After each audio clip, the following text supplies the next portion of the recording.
Olá pessoal, bom dia. Vamos lá para o nosso cafezinho de hoje. Hoje nós vamos estudar o capítulo 4 de Romanos, onde Paulo vai afirmar o que vimos no capítulo 3, né? Nos versos 22 a 25, que a justificação perante Deus é pela fé em Cristo Jesus. Ele vai trazer o exemplo da vida de Abraão, que era o pai espiritual dos judeus, como podemos ver a pergunta aí citada no verso 1. Que diremos, pois, ter alcançado Abraão, nosso pai, segundo a carne? E a resposta nos versos seguintes nos vão afirmar que ele se tornou pai espiritual não pelas suas obras, mas sim pela sua fé, citando inclusive a passagem registrada lá no livro de Gênesis, no capítulo 15, verso 6. Creu Abraão a Deus e lhe foi imputado por justiça. A confiança em Deus que o capacitou a ser reconhecido por pai espiritual dos judeus. No verso 2 tem algo interessante. Tem que se gloriar.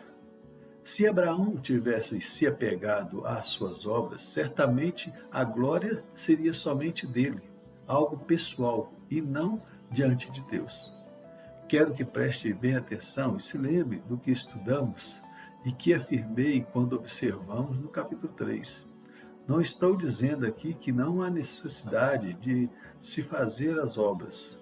Gostaria de citar uma fala de Jesus que está citada lá em Lucas, no capítulo 10, no verso 2, que diz: na verdade a seara é grande, mas os trabalhadores são poucos. Rogai, pois, ao Senhor da seara que mande trabalhadores para a sua seara.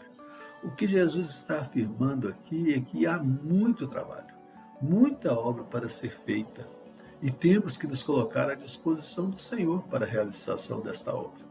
O que não podemos confundir e acreditar é que estas obras podem nos garantir a salvação ou nossa justificação diante do Senhor.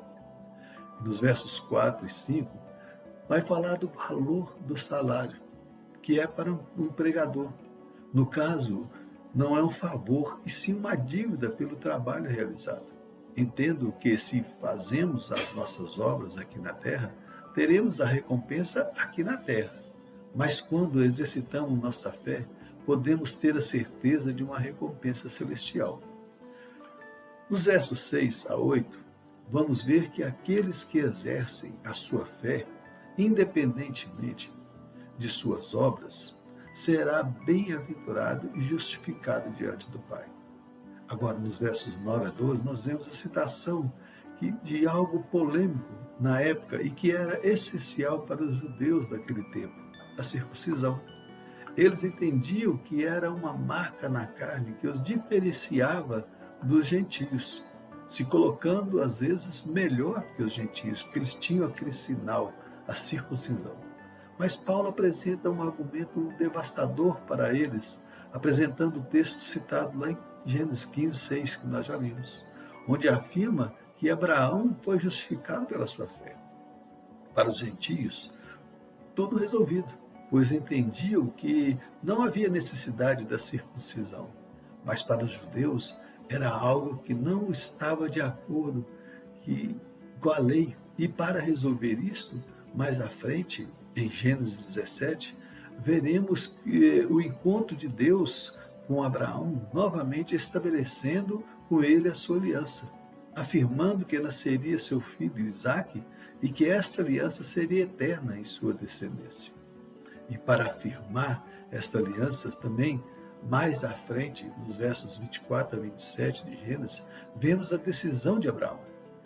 Está citado lá assim: Abraão tinha 99 anos quando foi circuncidado, e o seu filho Ismael tinha 13.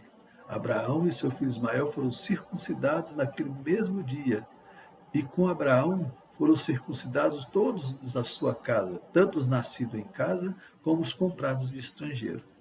Uma aliança completa para toda a geração, tanto para judeus como para gentios. Mas e quanto a nós?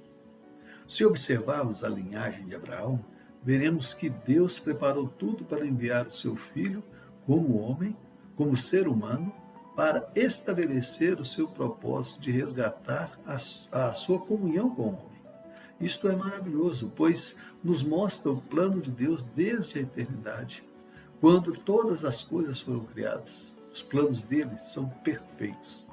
Fez a união dos circuncisos com os incircuncisos, para que todos pudessem ver a sua grandeza e saber que tudo estava e está no seu controle. Gostaria de encerrar citando os 2 últimos versos do capítulo 4. Mas também por nós, a quem será tomado em conta, os que cremos naquele que dentre os mortos ressuscitou, a Jesus nosso Senhor, o qual por nossos pecados foi entregue e ressuscitou para nossa justificação. A nossa fé nos leva a entender que a morte de Jesus na cruz, levado sobre si os nossos pecados, os nossos delitos, e também do mundo inteiro, é que nos justifica diante do Pai. Não há necessidade aqui, que a gente fique ansioso e também ocioso, que nós temos que trabalhar e fazer a obra do Senhor. E também não há necessidade mais de sacrifícios para nos colocar e nos justificar, porque Jesus Cristo levou tudo isso sobre a sua vida. Basta a gente acreditar nele. As obras, elas são necessárias e devemos nos esforçar para fazê-las, mas temos que ter o entendimento de que elas não nos justificam. Quem nos justifica diante do Pai é Jesus Cristo. Tiago nos afirma na sua carta, lá no capítulo 2, verso 26, que a fé sem obras é morta. As duas andam de mãos dadas e são necessárias para a nossa vida com Deus. É que nós possamos estar entendendo isso nas nossas vidas e que nós possamos fazer a obra que o Senhor nos deixou para ser feita e também possamos ter fé para que sejamos plenamente justificados diante do Pai. Tá bom? Deus abençoe, que você tenha um bom domingo, uma semana repleta de bênçãos junto com a sua família. Eu vou ficar aqui tomando meu cafezinho, estudando mais um pouco. Pegue o seu aí, confira, não deixa de conferir não, tá bom? Até domingo que vem, se Deus assim nos permitir. Tchau, pessoal.